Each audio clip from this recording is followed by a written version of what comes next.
जय श्री कृष्ण आप सभी को। बृहस्पति देव की कथा सुनने मात्र से धन, संपत्ति, संतान सुख, जीवन में सफलता और तो और मृत्यु को प्राप्त हुए प्राणी के शरीर में भी प्राण फूंक देती है। अभी जब हम कथा में प्रवेश करेंगे तो आप लोग खुद देखेंगे इस कथा को सुनने से लोगों को क्या क्या प्राप्त हुआ।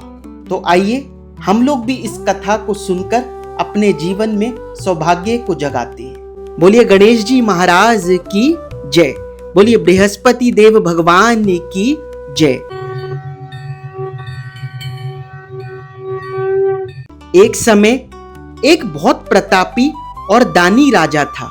वह नित्य गरीबों और ब्राह्मणों की सहायता करता था। यह बात उसकी रानी को अच्छी नहीं लगती थी। वह न तो गरीबों को दान देती, न ही भगवान का पूजन करती थी और राजा को भी दान देने से मना करती थी। एक दिन राजा शिकार खेलने वन को गए हुए थे। उसी समय बृहस्पति देव साधु के रूप में भिक्षा के लिए द्वार पर आए और भिक्षा मांगी। रानी ने भिक्षा देने से इनकार कर दिया और कहा कि हे साधु महाराज, मैं तो दान पुण्य से तंग आ गई हूँ। मेरे पति सारा धन लुटाते रहते हैं। मेरी इच्छा है कि हमारा सारा धन नष्ट हो जाए। साधु ने कहा, देवी तुम तो बड़ी विचित्र हो। धन वैभव तो सभी चाहते हैं। यदि तुम्हारे पास अधिक धन है तो भूखों को भोजन कराओ, प्यासों के लिए प्याऊ बनवाओ, धर्मशालाएं बनवाओ। जो निर्धन अपनी कुंवारी कन्याओं का विवाह नहीं कर सकते उनका विवाह करवाओ। ऐसे और कई काम हैं जिनको करने से तुम्हारे कुल का यश लोक परलोक में फैलेगा। परंतु रानी पर उपदेश का कोई प्रभाव न पड़ा। वह बोली, महाराज आप मुझे कुछ ना समझाएं। मैं ऐसा धन नहीं चाहती जो हर जगह बांटती फिरूं। साधु ने उत्तर दिया, यदि तुम्हारी ऐसी ही इच्छा है तो तथास्तु। तुम ऐसा करना कि बृहस्पतिवार के दिन घर को गोबर से लीपना, अपने केशों को धोना, राजा को हजामत करवाने की कहना, भट्टी चढ़ाकर कपड़े धोना। ऐसा करने से तुम्हारा सारा धन नष्ट हो जाएगा। यह कहकर साधु महाराज वहां से अंतर्ध्यान हो गए। साधु के अनुसार कई बातों को पूरा करते हुए केवल 3 बृहस्पतिवार ही बीते थे कि राजा रानी की समस्त धन संपत्ति नष्ट हो गई और वे भोजन के लिए भी दोनों समय तरसने लगे। एक दिन राजा ने रानी से कहा कि हे रानी, तुम यहीं रहो, मैं दूसरे देश को जाता हूं, क्योंकि यहाँ पर सभी लोग मुझे जानते हैं, इसलिए मैं यहाँ कोई छोटा कार्य नहीं कर सकता। ऐसा कहकर राजा परदेश चला गया। वहां जंगल से लकड़ी काटकर लाता और शहर में बेचता। इस तरह वह अपना जीवन व्यतीत करने लगा। एक बार जब रानी और दासी को 7 दिन तक बिना भोजन के रहना पड़ा तो रानी ने अपनी दासी से कहा, हे दासी, पास ही के नगर में मेरी बहन रहती है। वह बड़ी धनवान है। तू उसके पास जा और कुछ ले आ ताकि थोड़ी बहुत गुजर बसर हो जाए। दासी रानी की बहन के पास गई। उस दिन गुरुवार था और रानी की बहन उस समय बृहस्पतिवार व्रत की कथा सुन रही थी। दासी ने रानी की बहन को अपनी रानी का संदेश दिया, लेकिन रानी की बहन ने कोई उत्तर नहीं दिया। जब दासी को रानी की बहन से कोई उत्तर नहीं मिला तो वह बहुत दुखी हुई और उसे क्रोध भी आया। दासी ने वापस आकर रानी को सारी बात बता दी।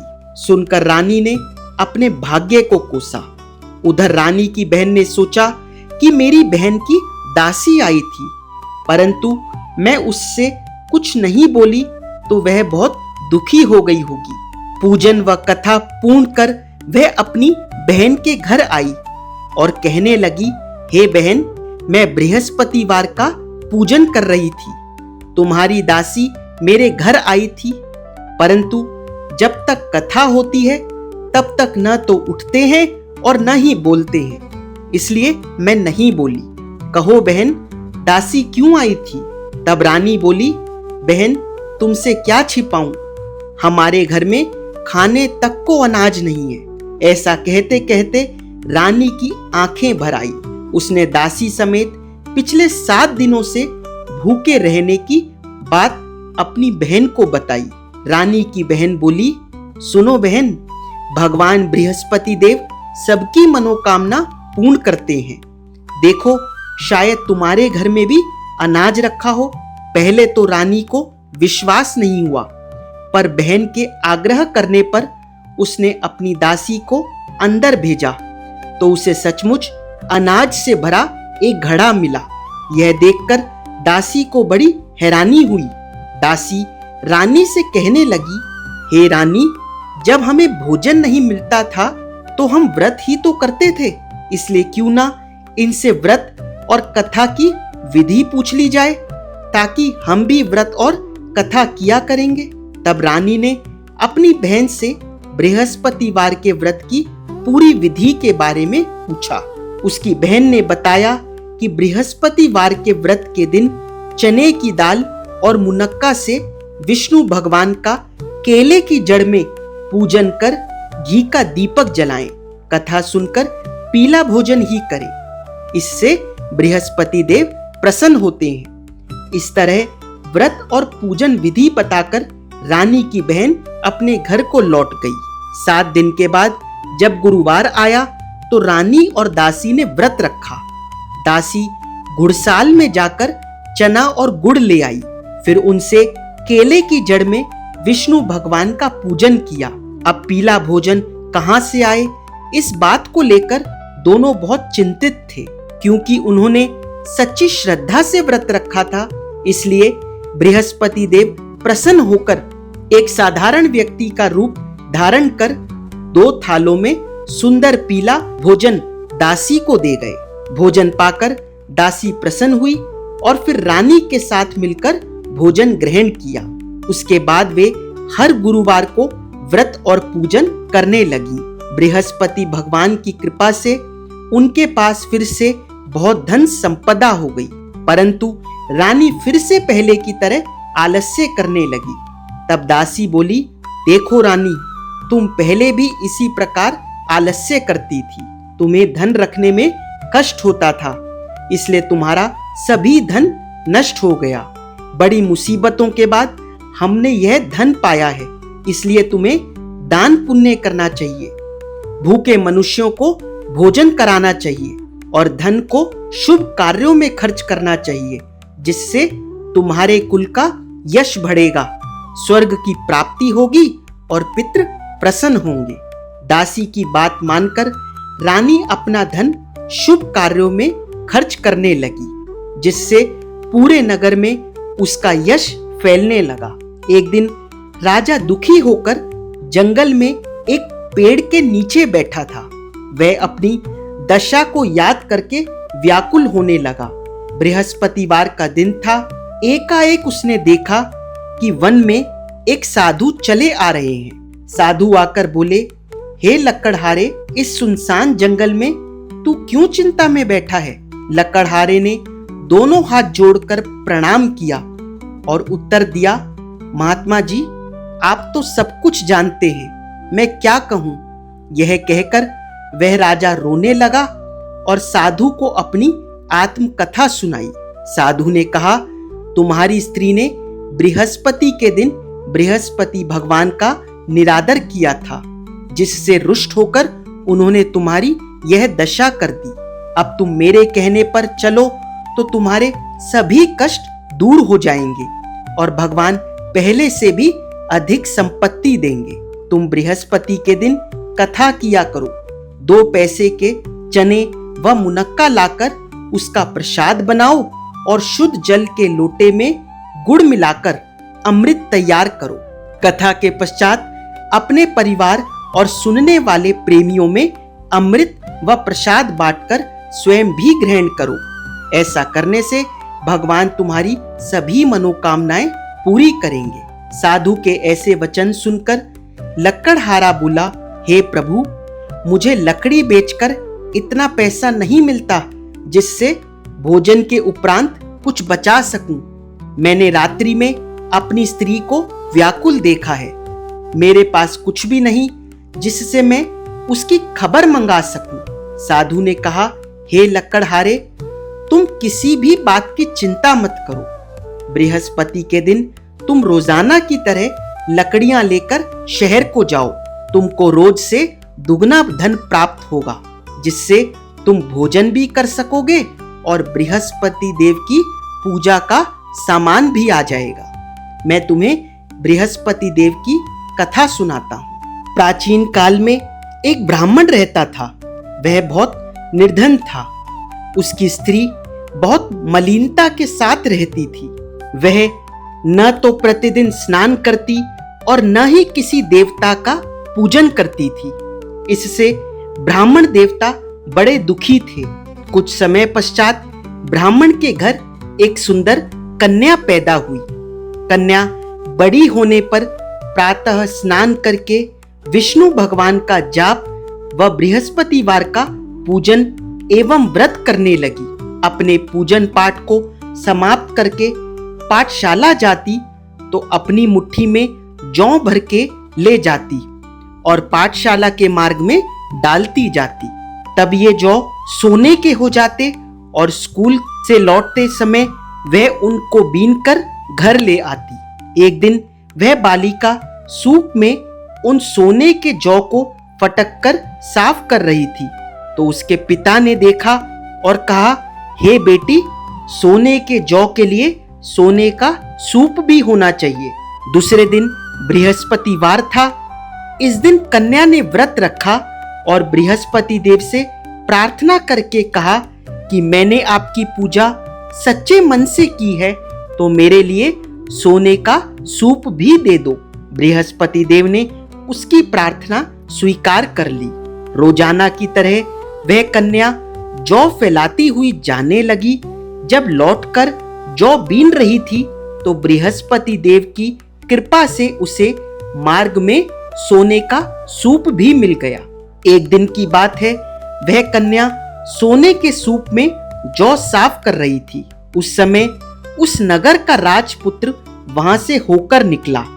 वह कन्या के रूप और कार्य को देखकर मोहित हो गया और जाकर अपने पिता से कहा कि मैं उस लड़की से विवाह करना चाहता हूं जो सोने के सूप में जौ साफ कर रही थी। यह सुनकर राजा बोला कि मैं उसके साथ तेरा विवाह अवश्य ही करवा दूंगा।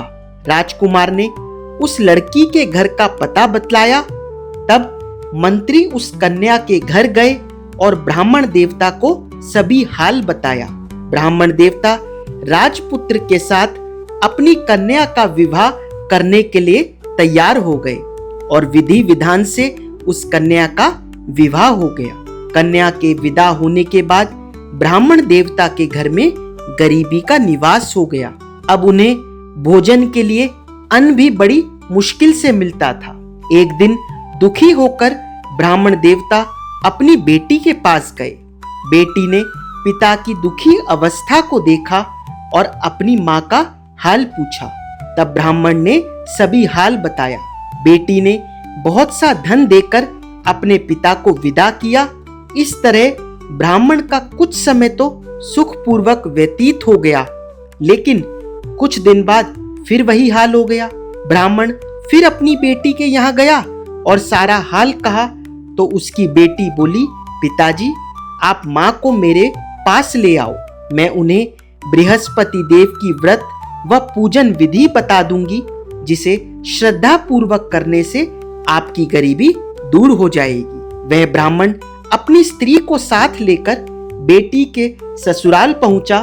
तब बेटी अपनी माँ को समझाने लगी, माँ, तुम प्रातः काल प्रथम स्नान आदि करके विष्णु भगवान का पूजन करना। परंतु माँ ने उसकी एक भी बात का ध्यान नहीं लगाया और प्रातः काल उठकर अपनी बेटी के बच्चों की झूठन को खा लिया। इससे उसकी बेटी को बहुत गुस्सा आया और उस रात उसने अपनी माँ को कोठरी में ही बंद कर दिया। अगले दिन सुबह उसने अपनी माँ को बाहर निकाला और स्नान आदि करा के पाठ करवाया तो उसकी माँ की बुद्धि ठीक हो गई और वह प्रत्येक बृहस्पतिवार को व्रत रखने लगी। इस पूजन व व्रत के प्रभाव से उसके माता पिता बहुत ही धनवान होकर बृहस्पति देव के प्रभाव से इस लोक के सभी सुख भोगकर स्वर्ग को प्राप्त हुए। इस तरह कहानी कहकर साधु देवता वहां से अंतर्ध्यान हो गए। 4 दिन बाद बृहस्पतिवार का दिन आया। लकड़हारा जंगल से लकड़ी काटकर शहर में बेचने गया। उसे उस दिन अन्य दिनों से दुगना दाम मिला। लकड़हारे ने चना गुड़ आदि लेकर गुरुवार का व्रत व पूजन किया। जब दोबारा गुरुवार का दिन आया तो वह बृहस्पतिवार का पूजन और व्रत करना भूल गया। इस कारण बृहस्पति भगवान नाराज हो गए। उस दिन उस नगर के राजा ने विशाल यज्ञ का आयोजन किया था और नगर में यह घोषणा करवा दी कि कोई भी नगरवासी अपने घर में भोजन न बनावे, समस्त जन मेरे यहाँ ही भोजन करने आवे। उस दिन लकड़हारा कुछ देर से पहुंचा तो राजा उसको अपने साथ महल में ले गए और अपने कक्ष में भोजन कराने लगे। तभी उस समय रानी भी वहां आ गई और उसने देखा जिस खूंटी पर उसका हार लटका हुआ था वह वहां पर नहीं है।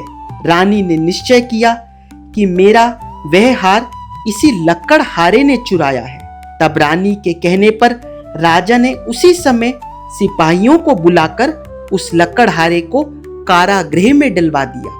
अब लकड़हारा दुखी होकर विचार करने लगा कि न जाने कौन से जन्मों के कर्म से मुझे यह कष्ट प्राप्त हुआ है और उस साधु को याद करने लगा जो कि जंगल में मिला था। उसी समय बृहस्पति देव साधु के रूप में प्रकट हुए और उसकी दशा को देखकर कहने लगे, अरे मूर्ख, तूने बृहस्पति देव का पूजन नहीं किया था, इसी कारण तुझे दुख प्राप्त हुआ है। अब तू चिंता मत कर, आने वाले बृहस्पतिवार के दिन बृहस्पति देव का पूजन व व्रत रखना। साधु महात्मा के कहे अनुसार बृहस्पतिवार के दिन लकड़हारे ने कथा कही और व्रत रखा तो उसी रात्रि को बृहस्पति देव ने उस नगर के राजा को स्वप्न में आकर कहा, हे राजा, तुमने जिस लकड़हारे को कारागृह में बंद करके रखा है वह एक राजा है और वह निर्दोष है, उसे छोड़ देना। तुझे रानी का हार उसी खूंटी पर लटका हुआ मिलेगा। अगर तू ऐसा नहीं करेगा तो मैं तेरे सारे राज्य को नष्ट कर दूंगा। इस तरह रात्रि के स्वप्न को देखकर राजा प्रातः काल उठा तो उसे वह हार उसी खूंटी पर लटका हुआ मिला। तब राजा ने उस लकड़हारे को बुलाकर क्षमा मांगी और सुंदर वस्त्र आभूषण देकर विदा किया। अब लकड़हारा राजा अपने नगर को चल दिया। राजा जब अपने नगर के निकट पहुंचा तो उसे बड़ा आश्चर्य हुआ। नगर में पहले से अधिक बाग, तालाब, मंदिर, कुएं तथा धर्मशालाएं आदि बनी हुई नजर आ रही थी। राजा ने जब पूछा कि यह सब किसने बनवाए हैं तो नगर के लोग कहने लगे, यह सब रानी और दासी ने बनवाए हैं। राजा ने महल पहुंचकर रानी से पूछा कि यह धन तुम्हें कैसे प्राप्त हुआ। तब रानी ने बताया कि हमें यह सब धन बृहस्पति देव के इस व्रत के प्रभाव से प्राप्त हुआ है। तब राजा ने निश्चय किया कि हर गुरुवार को तो सभी बृहस्पति देव का पूजन करते हैं, परंतु मैं प्रतिदिन दिन में 3 बार बृहस्पति देव की कथा कहूंगा तथा रोज व्रत किया करूंगा। अब हर समय राजा के दुपट्टे में चने की दाल बंधी रहती तथा दिन में 3 बार कथा कहता। एक रोज राजा ने विचार किया कि चलो अपनी बहन के यहाँ हो आवे। इस तरह निश्चय कर राजा घोड़े पर सवार हो अपनी बहन के यहाँ जाने को निकल गया। मार्ग में उसने देखा कि कुछ आदमी एक अर्थी को लिए जा रहे हैं। उन्हें रोककर राजा कहने लगा, अरे भाइयों, मेरी बृहस्पति देव की कथा सुन लो। तो वे बोले, लो, हमारा तो आदमी मर गया और इसको अपनी कथा की पड़ी है। परंतु कुछ आदमी बोले, अच्छा कहो, हम तुम्हारी कथा सुनेंगे। राजा ने दाल निकाली और कथा कहना आरंभ किया। अभी कथा आधी ही हुई थी कि अर्थी पर लेटा हुआ मुर्दा हिलने लगा और कथा समाप्ति पर राम राम कहता हुआ वह मुर्दा उठकर खड़ा हो गया। बोलो बृहस्पति भगवान की जय। आप लोग भी कमेंट सेक्शन में जयकारा लगाइएगा बृहस्पति देव भगवान का। आगे बढ़ते हुए मार्ग में राजा को एक किसान खेत में हल चलाता मिला। राजा ने उसे रोककर कहा, अरे भैया, तुम मेरी बृहस्पतिवार की कथा सुन लो। किसान बोला, जब तक मैं तेरी कथा सुनूंगा तब तक 4 हरिया जोत लूंगा। तू अपनी कथा किसी और को सुनाना। यह सुनकर राजा आगे चलने लगा। राजा के आगे बढ़ते ही बैल पछाड़ खाकर गिर गए और किसान के पेट में बड़ी जोरों से दर्द होने लगा। उस समय किसान की माँ रोटी लेकर आई। उसने जब यह देखा तो किसान से सब हाल पूछा। अपने बेटे की बात सुनकर वह बुढ़िया दौड़ी दौड़ी उस घुड़सवार राजा के पास गई और उससे बोली कि मैं तेरी कथा सुनूंगी, तू अपनी कथा मेरे खेत में चलकर ही कहना। राजा ने बुढ़िया के खेत पर जाकर कथा कही। कथा सुनने के उपरांत ही बैल खड़े हुए और किसान के पेट का दर्द भी ठीक हो गया। राजा अपनी बहन के घर पहुंचा। बहन ने भाई की खूब मेहमानी की। दूसरे दिन प्रातः काल राजा जगा तो वह देखने लगा कि सब लोग भोजन कर रहे हैं। राजा ने अपनी बहन से कहा, ऐसा कोई है क्या जिसने भोजन ना किया हो और मेरी बृहस्पतिवार की कथा सुन ले? बहन बोली, भैया, यह देश ऐसा ही है। पहले यहाँ लोग भोजन करते हैं, बाद में अन्य काम करते हैं। अगर कोई पड़ोस में हो तो मैं देख कर आती हूँ। कई घर देखने के बाद भी उसे ऐसा व्यक्ति नहीं मिला जिसने भोजन ना किया हो। कुछ दूर और जाने पर वह एक कुम्हार के घर गई जिसका लड़का बीमार था। उसे मालूम हुआ कि कुम्हार के यहाँ 3 दिन से किसी ने भोजन नहीं किया है। रानी ने अपने भाई की कथा सुनने के लिए कुम्हार से कहा तो वह तैयार हो गया। राजा ने कुम्हार के घर जाकर उसके परिवार को बृहस्पतिवार की कथा सुनाई, जिसे सुनकर कुम्हार का लड़का ठीक हो गया। ऐसा होने पर चारों ओर राजा की प्रशंसा होने लगी। एक दिन राजा ने अपनी बहन से कहा कि हे बहन, हम अपने घर को जाएंगे, तुम भी तैयार हो जाओ। राजा की बहन ने अपनी सास से पूछा। सास ने कहा, हाँ चली जा, परंतु अपने लड़कों को मत लेकर जाना, क्योंकि तेरे भाई के कोई औलाद नहीं है। बहन ने राजा से कहा, भैया, मैं तो चलूंगी, पर कोई बालक नहीं जाएगा। तब राजा बोला कि जब कोई बालक ही नहीं चलेगा तब तुम भी क्या करोगी?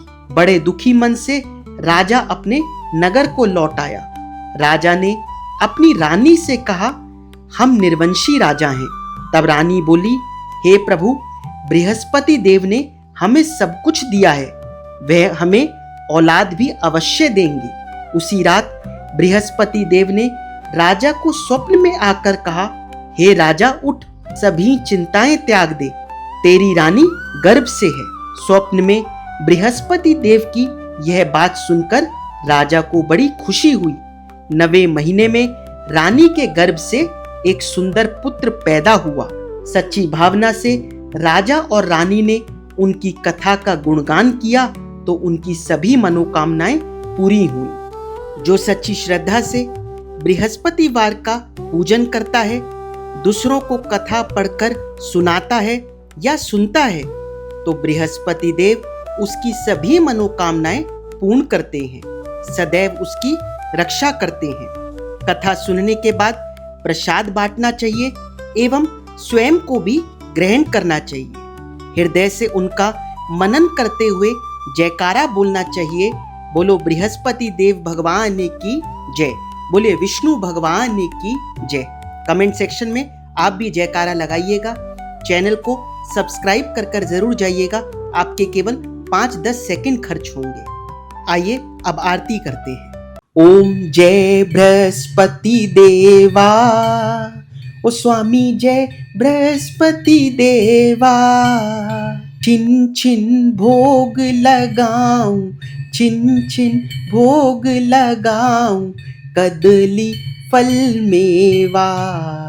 ओम जय बृहस्पति देवा। तुम पूर्ण परमात्मा, तुम अंतर्यामी, ओ स्वामी तुम अंतर्यामी। जगत पिता जगदीश्वर, जगत पिता जगदीश्वर, तुम सबके स्वामी। ओम जय बृहस्पति देवा। चरणामृत निज निर्मल, सब पातक हरता, ओ स्वामी सब पातक हरता। सकल मनोरथ दायक, सकल मनोरथ दायक, कृपा करो भरता। ओम जय बृहस्पति देवा। तन मन धन अर्पण कर, जो जन शरण पड़े, ओ स्वामी जो जन शरण पड़े। प्रभु प्रकट तब होकर, प्रभु प्रकट तब होकर, आकर द्वार खड़े। ओम जय बृहस्पति देवा। दीन दयाल दयानिधि, भक्तन हितकारी, ओ स्वामी भक्तन हितकारी। पाप दोष सब हरता, पाप दोष सब हरता, भव बंधन हारी। ओम जय बृहस्पति देवा। सकल मनोरथ दायक, सब संशय हारी, ओ स्वामी संशय हारी। विषय विकार मिटाओ, विषय विकार मिटाओ, संतन सुखकारी। ओम जय बृहस्पति देवा। जो कोई आरती तेरी प्रेम सहित गावे, ओ स्वामी प्रेम सहित गावे। जेठानंद आनंद सौ सौ, जेठानंद आनंद सौ सौ, निश्चय ही पावे। ओम जय बृहस्पति देवा। बोलिए बृहस्पति देव भगवान की जय, बोलिए विष्णु भगवान की जय, बोलिए आज के आनंद की जय। अगर आप लोगों को वीडियो अच्छी लगी हो तो वीडियो को लाइक और चैनल को सब्सक्राइब करके जाइएगा। कमेंट सेक्शन में विष्णु भगवान का जयकारा जरूर लगा कर जाइए।